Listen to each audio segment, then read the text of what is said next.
Now, the housing market's having a tough time, and it's getting worse. If you've got invasive plants, Japanese knotweed don't just grow here, there and everywhere in your garden. It can actually damage the fabric of your property. Joining us now is Les Meikle from Wise Property Solutions. What's the right name of your company, Les? It's Wise Property Care Limited. Property Care Limited. And you've got a sort of Japanese knotweed specialist division. We have, Fred. How much of a problem is it in the west of Scotland, Les? It surprised me to find that it's almost everywhere. We're based in Barrhead, and it's covering Barrhead. I live in Newton Mearns, and there's lots of it in Newton Mearns. Kilbarchan, all over the west coast. So it's a. Is it just a problem for the west of Scotland? It's throughout the UK. They reckon it's in at least every 6 square mile of landmass. So it's everywhere in the UK. Now, is that what you've brought in? Or is it is. This is the stem of the Japanese knotweed. Oh, you've knocked someone out. It's like with bamboo. It is, and you can see just how. I thought it was just a wee weed that you would see in your garden, but this is. That's your next door neighbour. Look at that. That's mighty. Is it related to bamboo? Oh, and it's hollow, is it? Well, it looks very like it in sugarcane and so forth. And it's that size and thickness and the aggressive nature and how it grows that causes the damage. That is just 1 year's growth. That just came up this year from about early April to now. It is solid. And that dies down again and comes back like that in the following year. So you can imagine how the deep amount are of the damage roots? it can do.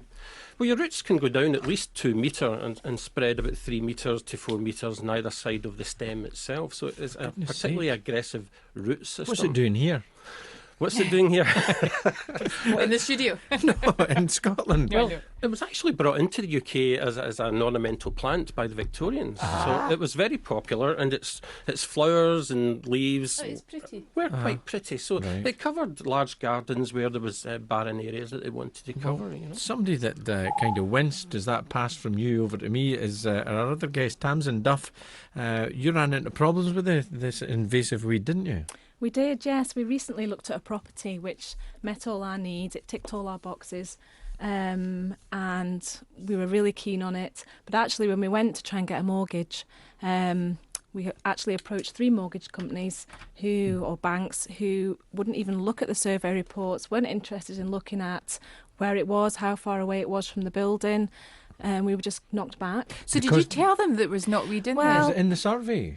It was in the home report. Right. It was in the home report. When we went to view the house, we were told, the home report was really very, very good. There was only one little thing in it, and it was this little weed at the back of the garden. So we had a look at this little weed at the back of the garden, which looked quite small. But then we started going through the whole process of trying to get a mortgage and everything, and spoke to one of our friends who's in the building business, and he said, "Have you told them about the knotweed?" And we said, "No, we didn't really think it was an issue. So you didn't know it's only a little weed at the back of the garden." He said, "I think you better say to the mortgage companies." As soon as we said to them, oh my grief, it was a blank no. It was absolutely, they weren't interested at all. So what does it do then to the building? I mean, is it take the water away? Well, because it grows so aggressively, it will exploit any cracks or crevices in the brickwork and the foundations. So if it finds a small gap, you can imagine as that grows from a very small stem to the size it is now, it can really cause some serious damage to the brickwork and the foundations. What if you were aggressive against it? I mean, could you not just kind of chop it down, level your garden, and put something, a really thick, these things? Concrete. Well, not even concrete, but one of these fabric things that you put over, before you put gravel down.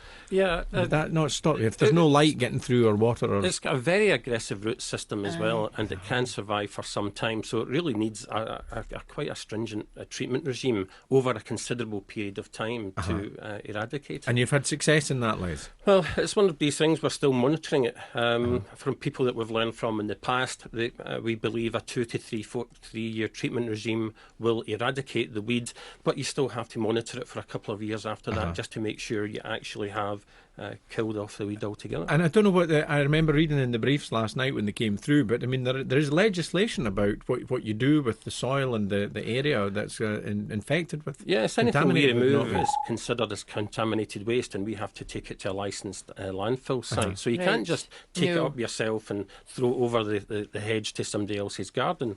It really has to be treated very seriously by professional companies. And what if it's coming through from your next door neighbour's garden?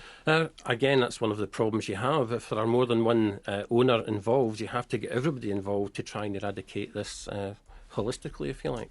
How far does it travel in time, if you know what I mean? Well, that's actually growth above ground. It can grow about 1 metre in a month. That's how aggressive it is. 1 metre in a month, up to about 3 to 4 metres in one season.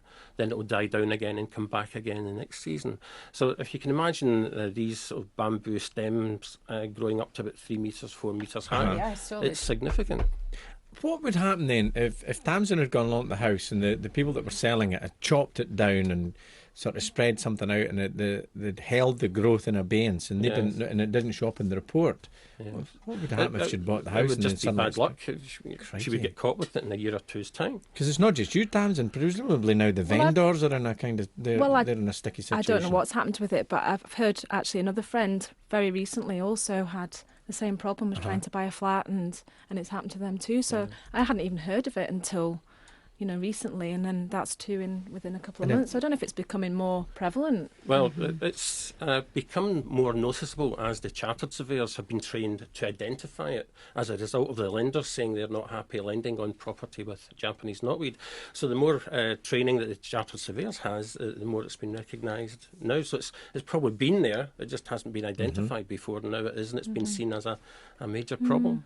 And is it such a problem in other countries as well, Les? I mean, presumably where it came from. In Japan, it has its own parasites that limit its growth. Over here, it's completely parasite-free. Right. It has no natural enemies in the UK, hence it grows unchecked as it does just now.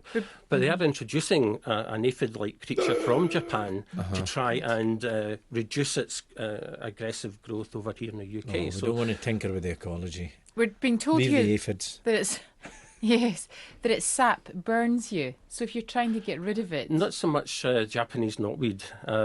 It's hogweed, such as that.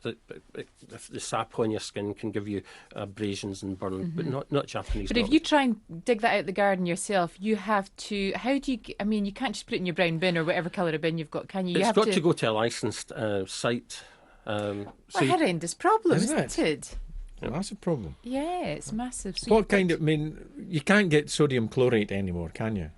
Well, the chemicals they now use for it are mostly glyphosate-based Right. herbicides, and that's pretty effective against it, but it has to be a regular, ongoing treatment regime over a period of time. It's not just spray it once and it's gone. It's a several-year treatment, monitoring it all the time to make sure that it is in fact stopped growing. So would you have to prove then, if you were to sell the house in a few years' time, would you have to prove that it's actually been eradicated? Or Yes, well, the warranties that we offer is a treatment and monitoring warranty. So we treat it for as long as it takes to stop it growing. Then we monitor it for another 2 or 3 years after that, so that we can prove photographically that over that period of time there's been no regrowth of this knotweed in that property. Interesting stuff. Les, good to see you So again. hang on a minute. Oh, Can I no, just Cam's ask a not finished. question? How much would it cost to get rid of this? Well, an average house, you're maybe looking at £45,000, and that's over about a 5-year period. Right, and it would take that long to get rid of it? You would expect it to stop growing within about 2 to 3 years, and then the 2 years after that, you're monitoring it to make sure there is no further growth, and if there is, that you keep retreating it until you have a period of time where there is no noticeable regrowth of the Japanese knotweed. Amazing. It's horrible, Isn't it? isn't it? I'm worried about having it in my fingers now. I'll stay out the garden. Yeah. Les, as I say, thanks very much for coming in. Yeah. Good to see you. pleasure. But Tamsin, can I ask, Yeah. did you get another house? well, no, we're actually quite happy where we are, but this one was just a bit bigger. This is why you didn't get I it know, then. yeah, absolutely. Thank you very much Thank indeed you. for coming in. It's